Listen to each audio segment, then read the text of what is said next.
6 most important money lessons to teach your kids. Hello everyone, this is Roan Celis Capistrano of 1 Million Club. Alam nyo ba na isa sa pinaka-importanteng matuturo natin sa mga anak natin ay matuto sila sa pag-handle ng money? First, educate them. Teach them the importance of saving money. Pwede mo isample ang story ng langgam at ipaklong para maintindihan nila. The best way to educate them is to lead by example. Ang hirap magsabi sa anak na mag-ipon ka kung nakikita niya ang parents niya na gastos dito, gastos doon. Kailangan makita ka muna ng mga anak mo na financially responsible ka. For example, kapag mag-grocery or may bibilhin sa mall, show them the importance of making a list first. And you have to stick to that list. Show them the difference between needs and wants. Halimbawa, magpapasukan sa school, kasama mo anak mo sa pagbili ng school supplies. Explain to him na need niya ang pencil case pero di kailangang mamahalin. Start to teach your child to delay gratification. Second, for ages 3 to 6, teach them to save in piggy bank. Importante na habang bata pa siya, matuto na siyang mag-ipon. Because saving is a habit. Mama ko ang nagturo sa akin mag-ipon. Yung pinaglagyan ng baby powder ang binutasan ni mama para doon ako makapag-ipon ng coins. Elementary student ako noon. Actually, di kami pinagbabaon ng pera nung elementary kami. Kaya nung nakaipon ako ng 60 pesos, tuwang-tuwa ako. Doon ako nagsimulang matuto na pag may gusto akong bilhin, pag-ipunan ko. Kagaya nung high school, pinag-ipunan ko yung blouse na gusto kong bilhin. Third, for age 7, open bank account for him. Yung may passbook ang i-open mo para makita ng anak mo na his money can grow over time.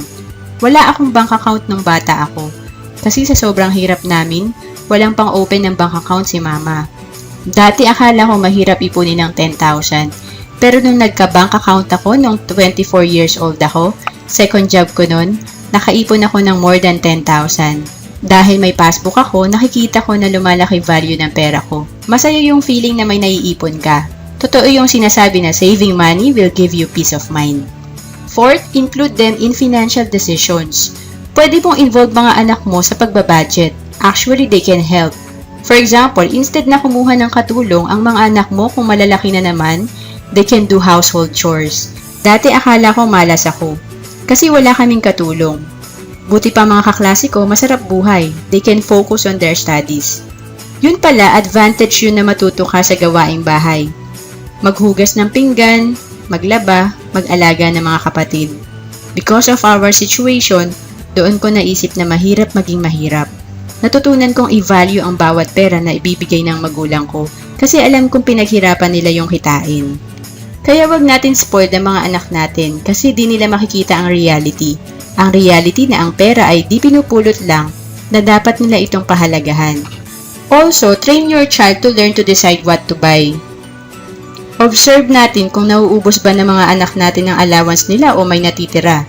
Ako, paiba-iba bawon ko nung college kasi depende sa kinikita ni Papa. Jeepney driver siya. Alam ko na mahirap trabaho ni Papa dahil exposed sa araw at sa usok. Nung college ako, bago pa lang nauuso yung chat and eyeball. Pero instead na mag-computer ako kasama ng mga kaibigan ko, tinatabi ko pera ko para may pang-photocopy ako ng libro. Fifth, for ages 11 to 13, discuss compound interest and advantages of saving early. Time ang pinakakakampi ng anak mo. Again, ang importanteng maturo natin ay yung saving habit niya. Dito palakihan agad ng amount. And lastly, teach them to work for it. Teach them that money is earned. Ang problema sa ating mga Pinoy, ayaw nating pahirapan mga anak natin. Kaya tuloy na sanay sila na pag binigyan mo ng allowance, uubusin lahat. Habang bata pa, pwede mo silang turuang kumita. Ilan sa pwede nilang gawin? Tutoring, car cleaning, babysitting, party assistance. Actually, marami kang makikita sa Divisoria, sa 168 Mall, yung mga Chinese, mga bata pa lang, involved na sa business ng parents nila. To summarize what I have discussed in this video, 6 most important money lessons to teach your kids. First, educate them.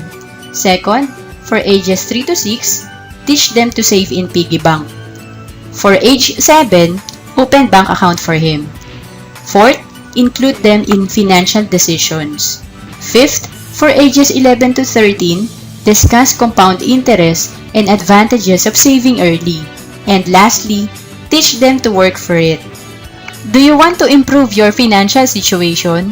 First step is to educate yourself. We are conducting free practical money management and investment strategies in Makati and Cebu. For those located in other provinces and outside the Philippines, we are conducting webinar. 1 Million Club is here to help you. Please visit www.1millionclub.com and please subscribe if you like this video, and if you want to learn more about investments, you may also email me at roan@1millionclub.com. Thank you for watching this video.